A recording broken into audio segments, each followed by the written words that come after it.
Maraming salamat po at napag-uusapan na itong anti-political dynasty law. Pero sa tingin ko po, bago natin pag-usapan yung iba't ibang mga detalye nito, yung mga nabanggit po kanina na tanong, kailangan malinaw po sana sa bawat isa kung bakit ba natin sinusulong to. Ba't ba natin hinahangad na magkaroon ng isang anti-political dynasty law?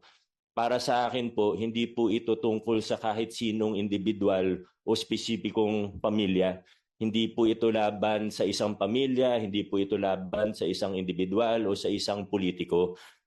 Ang nilalabanan po natin dito, ang ayaw po natin dito ay yung concentration ng kapangyarihan sa kamay ng iilan lamang. What we are against here is the concentration of power in the hands of a few political elite na alam po natin yan na ang nangyayari sa ating bansa. Pangalawa po, ang nilalabanan at inaayawan po natin dito ay ang paggamit ng resources ng taong bayan, the use of state resources, the use of taxpayers' money to perpetuate themselves in power. Ibig po sabihin, ginagamit ang makinarya ng pamahalaan para sa pangampanya nila, ginagamit ang pera ng taong bayan para hindi na sila maalis sa pwesto. So kung yun yung nilalabanan natin, ano naman yung gusto natin? Ano ba yung inaasam-asam natin para sa ating bayan? Ang gusto po natin, ang mga kabataan, ang gusto po natin, ang mga mahuhusay, ang gusto po natin, ang mamamayan na kwalipikado at may kayang mamuno ay siyang mabigyan ng pagkakataon.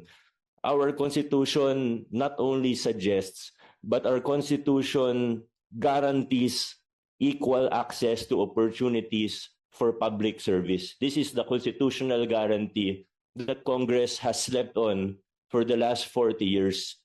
Kaya ito po, sinusulong natin ang isang anti-political dynasty law. Gusto po natin na pag may magaling, pag may mahusay, ano man ang kanyang pangalan, ano man ang kanyang kakayahan in terms of money, pondo, kahit wala siyang sapat na, kahit kulang yung resources, walang political machinery, hindi miyembro ng political family, ay magkaroon siya ng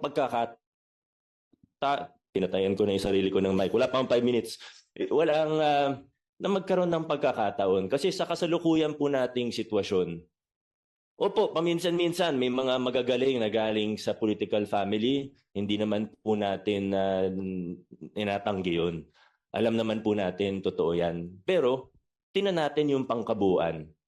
May isang kandidato na sobrang galing, honest, may integridad, maayos, mahusay, matino, pero walang pangalan, walang makinarya, walang pera. Ang kalaban niya, miyembro ng political family na theoretical lang naman po ito, wala tayong pinatatamaan. Miyembro ng political family na, let's say, wala masyadong kaalaman, wala masyadong karanasan, hindi marunong, hindi magaling, may pagkakurap pa ng konti. Sa sitwasyon natin sa Pilipinas, 9 times out of 10 ang mananalo yung miyembro ng political family. Bakit? Kasi gamit nila yung resources ng pamahalaan. Nangangampanya sila. Hindi naman gamit, alam naman natin ang totoo, hindi naman nila gamit ang sarili nilang pera eh. Pag nakaupo na yan, ang gamit nila para mangampanya, resources ng taong bayan.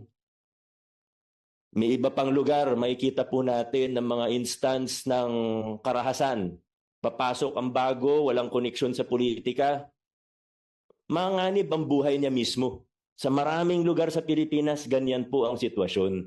Kaya po kailangan natin ng isang batas to equal the playing field and to give us what the Constitution guarantees, the equal access to opportunities for public service. Yan po ang sinusulong natin, yan ang pinaglalaban natin pag pinag-uusapan natin ang isang anti-political dynasty law. And I hope that Congress now will really be serious, whether the upper house, the Senate, or the lower house. Sana po ay magtuloy-tuloy na. Pero alam din naman po natin ang totoo. Kailangan po ang mga mamamayan natin, ang mga mag-aaral, mga CSOs, kailangan magsanib puwersa tayo, magsanib puwersa kayo para maisulong po natin ang isang batas patungkol dito ang anti-political dynasty law.